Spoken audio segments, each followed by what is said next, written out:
వదినా నీకు చాలా సార్లు చెప్పాను. నేను విశ్వక్‌తో మాట్లాడను. విశ్వక్ ఫోన్ చేసినా నా దగ్గరికి తెచ్చి ఇవ్వకు అని చెప్పాను. అయినా సరే విశ్వక్ ఫోన్ చేశాడు, కలవమని చెప్తున్నాడు అని నసపెడతావేంటి? నీకు చెప్పాను కదా! నాకు మరి తనకి ఎటువంటి సంబంధం లేదని అని అనేసరికి, అవును అమూల్య. కానీ వాడు చావగొడుతున్నాడు కదా! ఇప్పుడు విశ్వక్ నుంచి నీకు విముక్తి కావాలంటే వాడి నుంచి నువ్వు రిలీఫ్ తెచ్చుకోవాలి.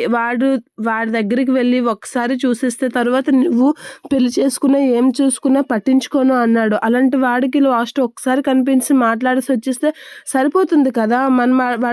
వాడి జిడ్డొగ్గేస్తుంది మనకి అని చెప్పేసి అంటూ ఉంటుంది వల్లి. అలా అనేసరికి ఆలోచిస్తూ ఉంటుంది అమూల్య. అవును అమూల్య, వాడి జిజ్జు మనకి నీకు లైఫ్ లాంగ్ ఉండకుండా ఉండాలి అంటే ఖచ్చితంగా నువ్వు ఇప్పుడు కలిసావనుకో వాడు నీతో ఎప్పుడు మరి మాట్లాడనని అంటున్నాడు కదా అని చెప్పేసి అంటూ ఉంటుంది. ఈ ఒక్కసారికి మాట్లాడు అమూల్య, ఒక్కసారి కలిసావనుకో పూర్తిగా ఆడు జిజ్జు వదిలేస్తుంది అని అనేసరికి, నేను చెప్పింది ఒకసారి విను అమూల్య అని చెప్పేసి అంటూ ఉంటుంది వల్లి. ఏంటి మళ్ళీ చావగొడుతున్నాడు ఫోన్ ఇమ్మని, ఇంకా నీకు కానీ ఫోన్ అయిపోతే డైరెక్ట్గా ఇంటికి వచ్చేస్తాడేమో, ఆ కంగారులో నేను ఫోన్ తీసుకొచ్చాను అని అనేసరికి, హలో విశ్వ, నీకు ఎన్నిసార్లు చెప్పాను నాకు ఫోన్ చేయొద్దు, నాతో మాట్లాడొద్దు అని.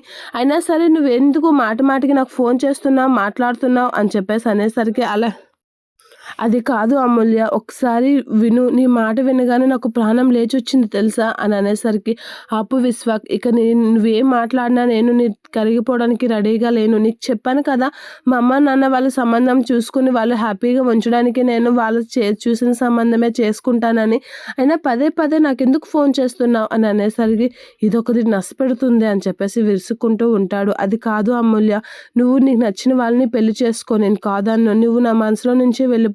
నాకు ఇచ్చిన గిఫ్ట్లు నీకు ఇచ్చిస్తే నేను పూర్తిగా నీకు దూరం అయిపోతాను అని చెప్పేసి అంటూ ఉంటాడు. నీ గిఫ్ట్లు నేను లైఫ్ లాంగ్ జ్ఞాపకంలా భారంలా మొయ్యలేను, అందుకే నువ్వు ఇచ్చిన గిఫ్ట్లు నీకు ఇచ్చేద్దామని రెడీగా ఉన్నాను అని అనేసరికి, సారీ విశ్వక్, నేను రాను, నన్ను క్షమించు అని చెప్పేసి అంటూ ఉంటుంది. ఈ విషయంలో మాత్రం నిన్ను కలవడానికి కాదు కదా, నిన్ను చూడడానికి కూడా రాను.